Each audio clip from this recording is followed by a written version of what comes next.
In the beginning, there was nothing. No sky, no sea, no breath, no color, just silence, just void, just God. He wasn't born. He didn't arrive. He was already there, before anything ever began, eternal, unseen, unchanging. Then God spoke, and what didn't exist came alive. Let there be light, and light exploded into the darkness. Not a flicker, not a spark, a flood. Light poured into what had never been. It shattered the grip of night and carved space for time to begin. And God saw the light, and it was good. That was day one, the first breath of time across eternity. Then God said, "Let there be a firmament," and the waters obeyed. Above and below they separated, retreating at his voice. And between them stretched the sky, blue, vast, open, a canvas for future storms and quiet prayers. Day two, heaven breathed over earth. Then he turned his word to the waters once more. Let the waters be gathered, and they rushed back. Rivers twisted into place, oceans churned. Land rose beneath them, solid, steady, new. Mountains towered, valleys dipped low, earth was born. Then the plants, the trees, the vines, color spread like music across the ground.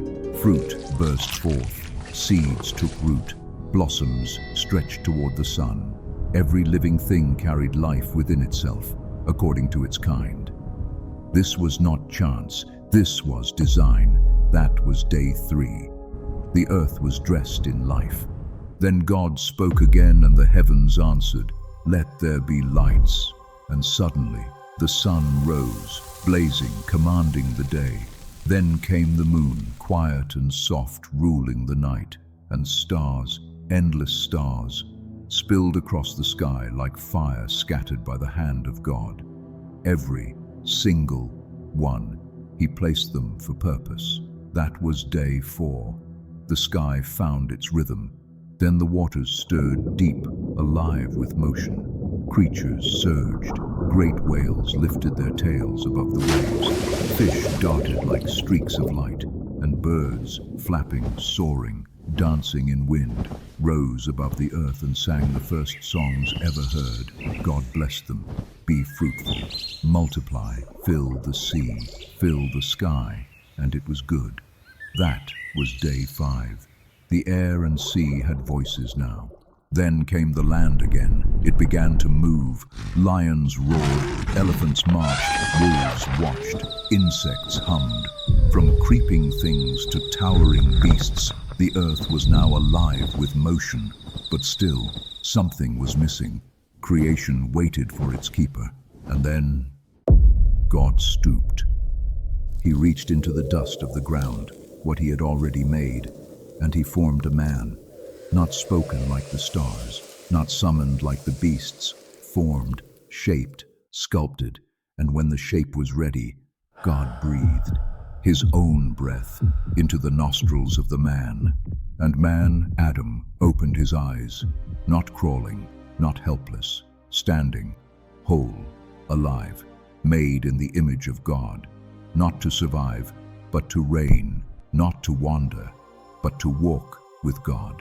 And the Lord looked at everything he had made, the galaxies, the oceans, the beasts, the man, and he said, "It is very good."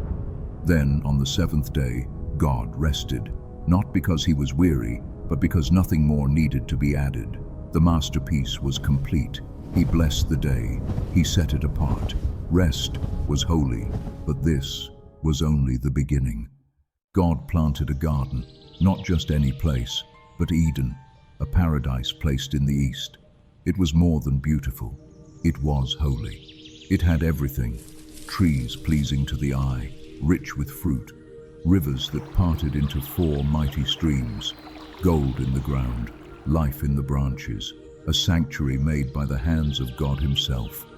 And in the center, two trees, one, the tree of life, the other, the tree of the knowledge of good and evil.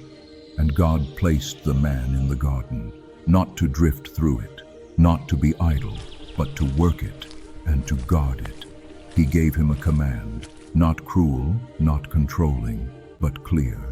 You may eat freely of every tree in this garden, but of the tree of the knowledge of good and evil you shall not eat, for in the day you eat of it, you will surely die. It was a boundary, a line drawn not to trap, but to protect. Love cannot exist without choice, and now Adam had one. Then God said something unexpected. It is not good for the man to be alone. This man, made in God's own image, was incomplete by design. So God brought the animals to him, not for work, but for naming. Lions, eagles, camels, hawks, from beast to bird, Adam watched and named, but found no equal, no partner, no mirror, no one like him. So the Lord caused Adam to fall into a deep sleep, and while he slept, God did what only he could do. He opened his side and took a rib, and from that rib God crafted a woman, not made from dust, but from the man himself, not an afterthought, a masterpiece, fashioned to walk beside him, equal, precious, whole. And when Adam awoke, he saw her, and for the first time in all of creation, the man spoke, not to name a beast, but to bless a gift. This is now bone of my bones and flesh of my flesh. She shall be called woman, because she was taken out of man. And they were both naked, the man and his wife, and they were not ashamed. No fear, no hiding, no barriers between them and God, just peace. This was Eden. This was holy. This was how it was meant to be. But everything was about to change. Now the serpent was more cunning than any beast of the field which the Lord God had made. He didn't come with fangs. He didn't come with fire. He came with a question. Has God indeed said, "You shall not eat of every tree of the garden"? The woman stood before the tree of the knowledge of good and evil. She had heard the command. She had known the boundary, but the voice made her wonder.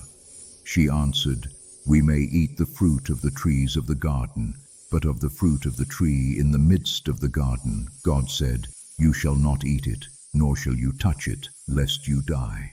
Then the serpent said, "You will not surely die." His words hissed through the garden like poison in the wind. For God knows that in the day you eat of it, your eyes will be opened, and you will be like God, knowing good and evil. The woman looked again. The fruit was beautiful, ripe, full of promise. She reached out, touched it, took it, and ate. Then she gave it to her husband who was with her, and he ate, and their eyes were opened.